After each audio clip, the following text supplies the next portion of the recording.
Think you're killing it over text? You might be sabotaging your chances without even knowing it. We've all been there. You meet someone great, the conversation's flowing, and then crickets. What happened?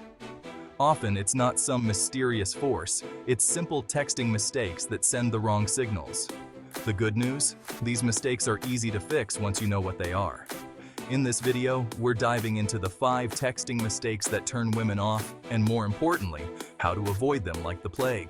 By the end, you'll have the tools to keep her engaged, excited, and wanting more. So, grab your phone, gentlemen. Let's turn that texting game around. Imagine this. You're having a great conversation, the energy is high, and then bam, you get hit with a wall of text. It's like a tidal wave of words crashing over you, leaving you gasping for air. You were enjoying the back and forth, the playful banter, and then suddenly, it feels like you're reading a novel. Overwhelming, right? That's exactly how she feels when you overtext. It's not just about the length, it's about the pressure it creates. She might feel obligated to respond to every single point you made, and that can be exhausting. It's like being handed a homework assignment instead of a fun chat. It comes across as needy, desperate, and frankly, a little creepy. When you bombard her with messages, it sends a signal that you're overly eager, maybe even a bit insecure. It's like you're trying too hard to keep her attention, and that can be a major turnoff. You're showing all your cards before she's even had a chance to wonder about you. There's no mystery, no intrigue. It's like reading the last page of a book before you've even started the first chapter. You're not giving her the opportunity to get curious, to think about you when you're not around. The key is to create a little mystery, a little space for her to miss you. When you're not constantly in her inbox, she has the chance to think about you, to wonder what you're up to. It's about balance, being present, but not overbearing.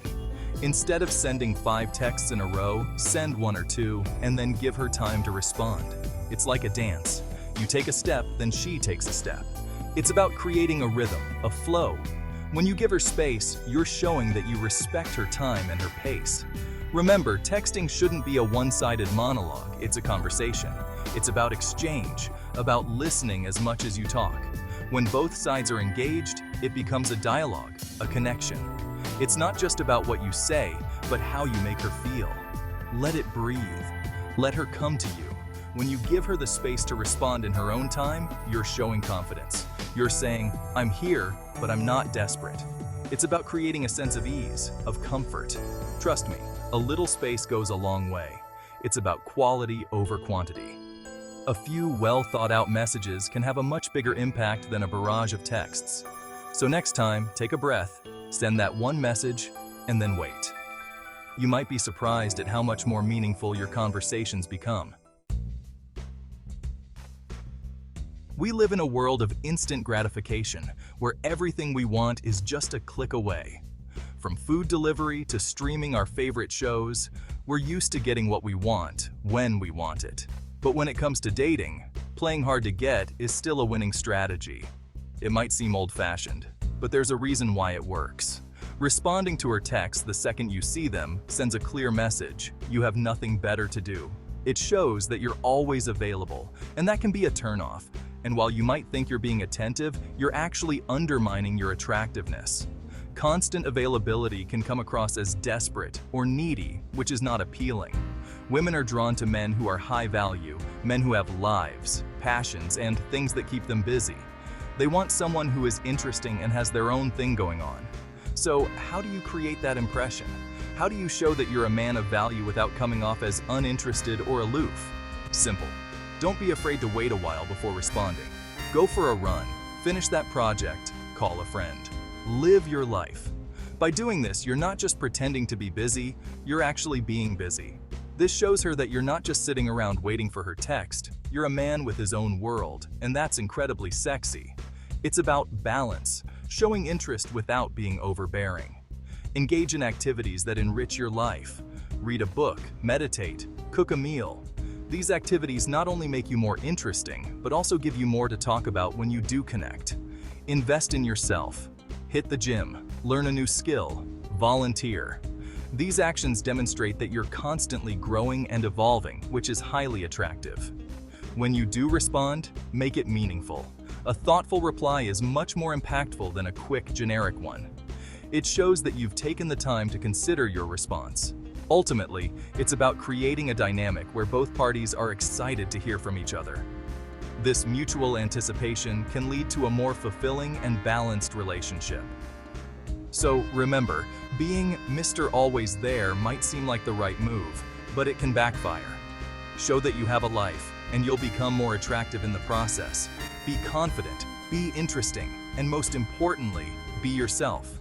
That's the key to truly winning her over. Chapter 3. Injecting life into your texts. Banishing dry texting. Let's be honest, LOL and K are the kiss of death in the texting world. They're the ultimate conversation killers, the digital equivalent of a shrug. They're boring, they're lifeless, and they scream, "I'd rather be doing anything else right now." When you send these kinds of messages, you're not just ending the conversation. You're also sending a message that you're not interested. Your texts should be engaging, witty, and full of personality. Think of them as a reflection of who you are. If you're funny, let that shine through. If you're thoughtful, show it in your responses. Instead of LOL, tell her what you found funny. Share a quick anecdote or a witty remark. This not only keeps the conversation going, but also gives her a glimpse into your sense of humor. Instead of K, offer your own thoughts or opinions. Engage with what she's saying. Ask follow-up questions or share your own experiences. This shows that you're genuinely interested in the conversation. Think of texting as an opportunity to showcase your best self, your humor, your intelligence, your charm. It's a chance to build a connection, to show her that you're someone worth talking to. Ask open-ended questions, share interesting anecdotes, or even playfully tease her. These kinds of messages invite her to engage, to share more about herself, and to keep the conversation flowing. The goal is to keep her on her toes, to make her smile, and to leave her wanting more. When you put in the effort to craft engaging texts, you're showing her that you value the conversation, and, by extension, you value her. Remember, a little effort goes a long way. It's not about being perfect, it's about being present and showing that you care. So next time you're tempted to send a dry response, take a moment to think about how you can make it more engaging. Your conversations will be richer for it. Chapter 4. Breaking free from the predictable. Spice up your texting game.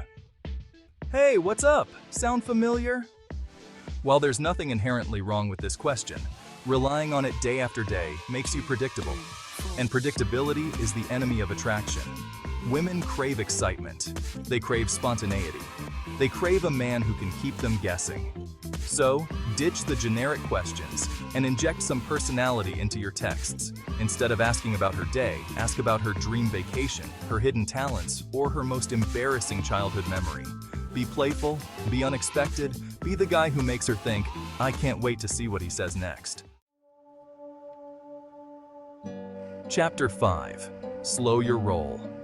Why getting too serious too soon scares her off. It's great to be open and honest about your feelings, but there's a time and a place for everything. Pouring your heart out over text in the early stages of dating is a surefire way to send her running for the hills.